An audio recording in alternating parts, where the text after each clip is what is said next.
In this session, we will discuss about green hydrogen and green ammonia in India, how these are transforming energy for a sustainable future.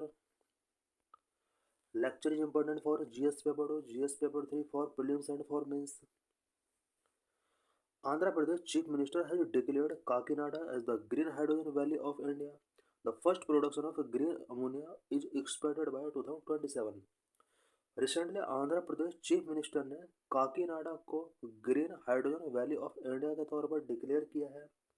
यहाँ से green ammonia का first production 2027 में किया जाएगा। To achieve India's net zero emission target by 2070 and to decarbonize its industrial sector, green hydrogen and green ammonia offer a crucial pathway. 2070 तक India के net zero emission target को achieve करने के लिए and industrial sector को decarbonise करने के लिए green hydrogen and green ammonia एक क्रूशियल पाथवे ऑफर करता है। India has set a target of producing 5 million metric ton of green hydrogen annually by 2030. India ने 2030 तक annually 5 MMT green hydrogen production करने का टारगेट रखा हुआ है। Achievement of this target could establish India's early leadership in this emerging sector. What is green ammonia? Green ammonia is a carbon-free form of ammonia produced using renewable energy, making it a sustainable alternative for fertilizer, fuel, and energy storage, different from traditional grey ammonia made from fossil fuel. Green ammonia ammonia का एक carbon free form है जिसे renewable energy source का use करके produce किया जाता है। Fertiliser, fuel and energy storage का एक सस्टेनेबल अल्टरनेटिव के तौर पर वर्क करता है। ग्रीन अमोनिया ग्रे अमोनिया से डिफरेंट है because grey ammonia traditionally fossil fuel के थ्रू प्रोड्यूस किया जाता रहा है। Green hydrogen is produce using renewable electricity such as solar wind to make green ammonia is combined with nitrogen from the air in the Haber Bosch process. Green hydrogen जिसे renewable electricity का use करके produce किया जाता रहा है, इसके production के बाद इसमें हाइड्रोजन मिक्स किया जाता है और इस तरह से ग्रीन अमोनिया बनाया जाता है। जिस प्रोसेस के थ्रू ये मेकिंग किया जाता है, this is known as Haber Bosch process. This process avoid the emission of CO2 associated with conventional method. इस प्रोसेस के थ्रू CO2 एमिशन नहीं होता है। Green ammonia is crucial for decarbonising industries and achieving net zero goal. Industries decarbonise करने के लिए, net zero गोल को achieve करने के लिए ग्रीन अमोनिया क्रूशियल है। What is green hydrogen? Green hydrogen is hydrogen which is produced through the electrolysis of water using renewable energy sources like solar, wind or hydropower. It does not release greenhouse gases during production, making it an environmental friendly fuel. Green hydrogen एक hydrogen है जो कि water के electrolysis के through produce किया जाता है। इस प्रोसेस में only renewable energy sources such as solar, wind और हाइड्रो पावर का यूज किया जाता है। इस प्रोसेस के through greenhouse gas release नहीं होता है।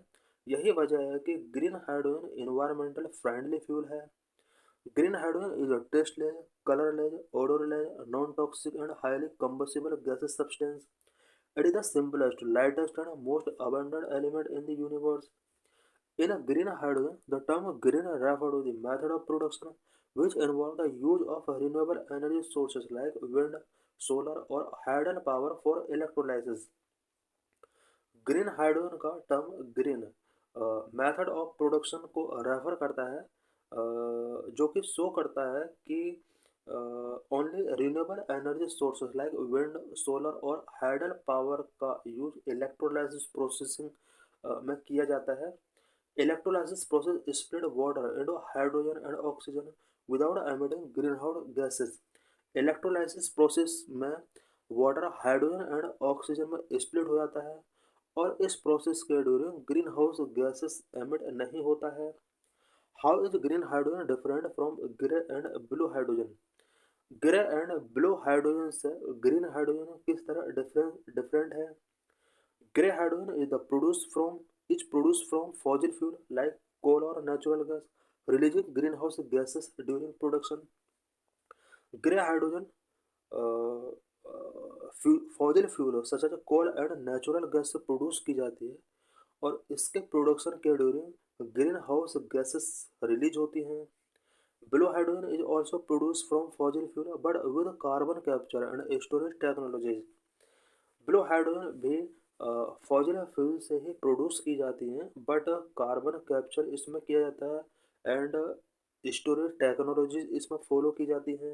इट मीन्स इससे ग्रीन हाउस गैसेस का रिलीज कम होता है. Green hydrogen is the cleanest form because it uses renewable energy sources. Green hydrogen cleanest form है बिकॉज इसके प्रोडक्शन में रिन्यूएबल एनर्जी सोर्सेज का यूज किया जाता है. Green hydrogen in India. India has set its target of becoming energy independent by 2047 and achieving net zero by 2070. India ने 2047 तक energy independent country बनने का टारगेट रखा हुआ है. 2070 तक इंडिया नेट जीरो एमिशन का टारगेट अचीव करने के लिए यहाँ पर टारगेट रखा हुआ है. To achieve this target, need of using green hydrogen as a renewable energy across all economic spheres is central to India's energy transition. India, India has set target of producing 5 MMT of green hydrogen annually by 2030. Currently, India is on track to meet only 10% of its stated goal. India ने goal set किया हुआ है कि annually 5 MMT green house gas produce करेगा but इसका अभी 10% ही India produce कर पा रहा है. Green hydrogen advantages. Number 1 energy storage for a long period. Number 2 flexible energy career.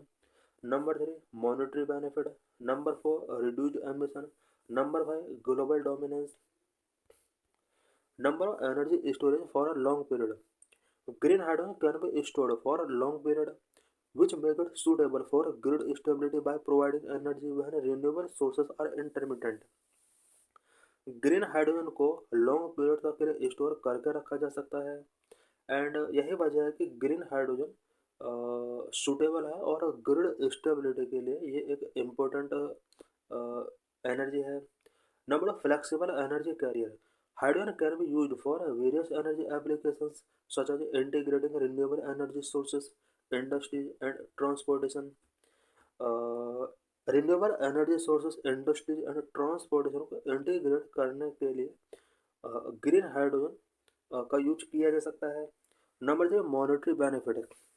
During electrolysis the produced oxygen as a by product can be monetised for industrial and medical applications. Electrolysis के during जो by product it means oxygen जो produce किया जाता है उसको भी medical applications and industries में monetise करके उसको उससे भी प्रॉफिट टेकिंग किया जा सकता है. Number 4 reduced emissions. Unlike grey hydrogen, which is produced from methane, green hydrogen production does not release greenhouse gases, and its byproduct oxygen is environmental friendly water vapor.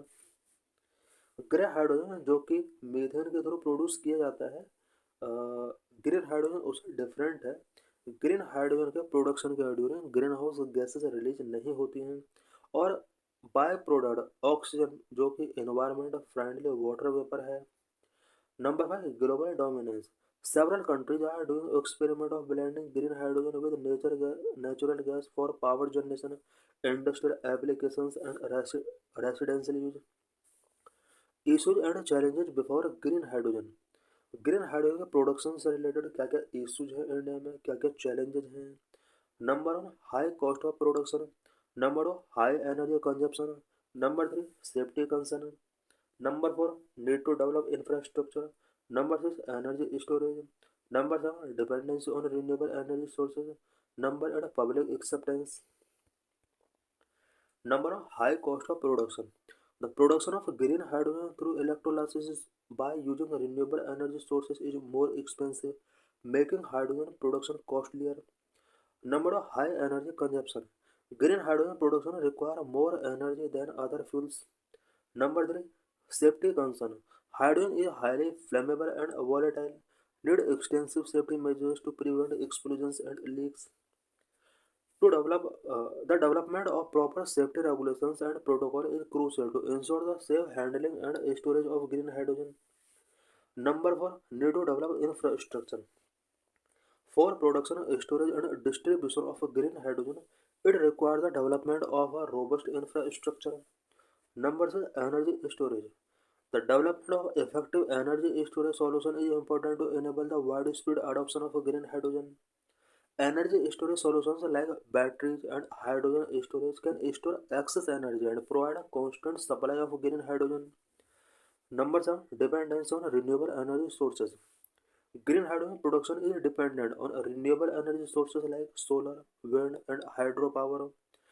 These sources are intermittent and their output can fluctuate over time. Number 8, public acceptance. The public acceptance of green hydrogen is necessary to its adoption. The public must be educated about the important benefit of green hydrogen and its role in mitigating climate change. What are India's initiative to promote green hydrogen? Green hydrogen को promote करने के लिए India के क्या क्या initiatives रहे हैं? Number 1, national hydrogen mission. Number 2, green hydrogen consumption obligation. Number 3, green hydrogen hubs. India has launched several initiatives and policies to promote the production, utilization, and export of green hydrogen. Number 1, National Hydrogen Mission. National Hydrogen Mission was announced in the Union Budget 2021-22, which aimed to make India a global hub for green hydrogen. This mission will facilitate demand creation, research and development, pilot project, skill development, standard and regulation, and policy framework for green hydrogen. Number of green hydrogen consumption obligations. The Ministry of New and Renewable Energy has introduced green hydrogen consumption obligation for petroleum refining and fertilizer industry. It is just like the renewable purchase obligation for electricity distribution companies.